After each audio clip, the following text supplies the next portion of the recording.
দাদা কেমন লাগলো আমাদের গায়ে এসে? অসাধারণ। তোমাদের গায়ের আতিথেয়তায় আমি মুগ্ধ। পুরো গাঁটা ঘুরে দেখেছেন তো? হ্যাঁ দেখেছি।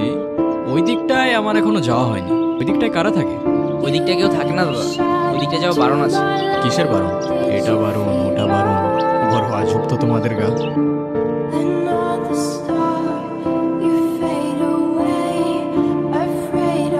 এই মেয়ে, কে তুমি? এই অবেলায় এখানে কি করছো? তোমার বাড়ি কোথায়? ভয় পেও না, আমি তোমার ক্ষতি করবো না। আমি বিক্রম, এই গায়ে কিছু কাজে এসেছি। কেউ কারোর পরিচয় দিলে নিজের পরিচয়টাও দিতে হয়। নাম কি তোমার? কথা বলতে পারো না? তুমি এখানেই থাকো? তোমার মা বাবা কোথায়? কি হলো, কিছু বলছো না কেন?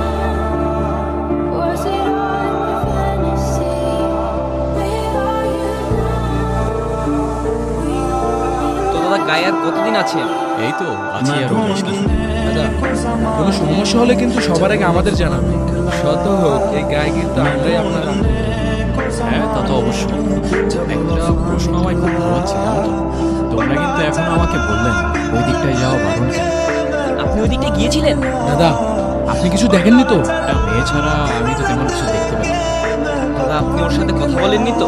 বলার চেষ্টা করেছিলাম কিন্তু ও বলে। দাদা, আপনি আমাদের মেরে ফেলবেন। ওর সাথে কথা বলা তো দূরের কথা, ওই দিকটা যাওয়া পর্যন্ত বারণ। বারণ কেন? আপনারা জানেন না, ওরা তো অচ্ছুত যা মানুষ না, ওরা নিচু যা। আপনি তাড়াতাড়ি গা ত্যাগ করুন, জানাজানি হলে আমাদের আর রক্ষে নেই। এই চল চল।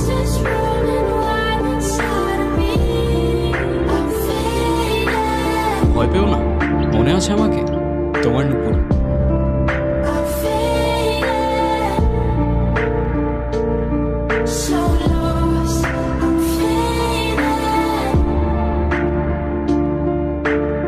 কি দাদা আপনাকে কতবার বারণ করলাম ওই দিকটা যেতে, কিন্তু কাজটা ঠিক করছেন না। তোমরা কি ভেবেছো তোমাদের কথায় ভয় পেয়ে যাবো? শোনো, তোমাদের এই কুসংস্কার আর কেউ মানুক না মানুক আমি মানি না। দাদা, আপনি কিন্তু কাজটি ঠিক করছেন না। এরপর কিন্তু আমরা আর কিছুই করতে পারবো না। তোমাদের আর কিছু করতেও হবে না। 10 বছর বয়স থেকে নিজের ভালো নিজে বুঝতে শিখেছি। জীবনে কত কিছু দেখেছি তোমাদের ধারণাও নেই। পৃথিবীটা কত সুন্দর এখন অনুভব করতে পারছো। তুমি কি এখনো আমাকে ভয় পাও? তোমার কি আমাকে ওই গায়ের মানুষগুলোর মতো মনে হয়? তোমার এই স্তব্ধতা আমাকে প্রতিদিন আরো বেশি করে ভাবে। তুমি আলাদিনের গল্পটা শুনেছো? যদি আমাকে আলাদিনের মতো 3টা ইচ্ছা দেওয়া হতো, প্রথম ইচ্ছায় আমি এই পৃথিবীর সমস্ত বৈষম্য দূর করব।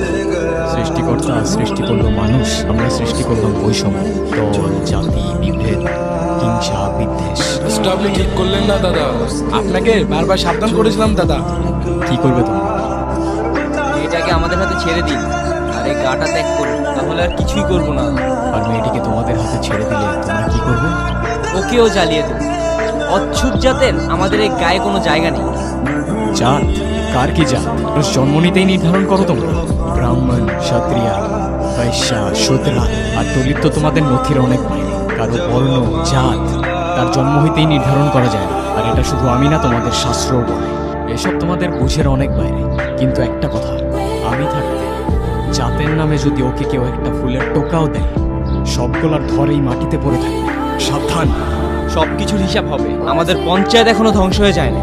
তোমাকে একটা কথা বলার ছিল। আমি ভালোবাসি তোমায়। জানি হয়তো এখনো কোনো উত্তর দেবে না তুমি। ও আমার মনে যা ছিল আমি তোমায় বলে দিলাম। এখন অন্তত তোমার নামটা জানতে পারি? অনু। অনু? আমার অপরাধ কি ছিল? আমার জাত আমার অপরাধ? তোমার জাতের কোনো অপরাধ নেই। অপরাধ সেই জাতের যেই জাত জাত সৃষ্টি করেছে। তাড়াতাড়ি চল, শর্টকাট দিয়ে যেতে হবে। এদিকে আসা এমনিতে আমাদের নিশ্চিত আছে।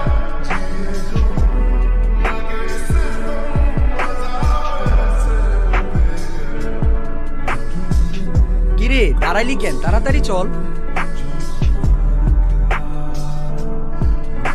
অনু, আমি নিয়ে যাব এখান থেকে তোমায়। আমাকে শুধু একটা দিন সময় দাও। দাদা আপনি হয়তো ঠিক ছিলেন, আমরাই ভুল ছিলাম। আমাদের মাফ করে দিবেন দাদা। মাফ চাইতে হবে না। তোমরা তোমাদের ভুল বুঝতে পেরেছো, এটাই অনেক। আপনার চিন্তা ভাবনা হয়তো ঠিক ছিল, কিন্তু আমরা আমাদের সমাজে অচ্ছুত জাতের কোনো জায়গা দিতে পারবো না। জাতি বিভেদ বর্ণ গোত্র মানুষ আজও ছাড়তে পারে নাই। মানুষ বললে ভুল হবে, আমরা মানুষ নামের ছাই। আমার পায়ে শুধু রক্ত। আমি যেই রাস্তায় চাই সেই রাস্তার মোড়ে মানুষরূপী জন্তু দেখতে পাই। শোন ভাই, জাতের নামে মানুষের হাতে মানব জাতের রক্ত, আর সেই মানুষের রক্তের রঙে মনুষ্যত্ব অনেক অল্প। আমার প্রশ্ন আছে অনেক, আর উত্তর এই গল্প। আমার পরিচয় একটাই, আমি মানুষ, আর মানব জাতেই আমার জন্ম।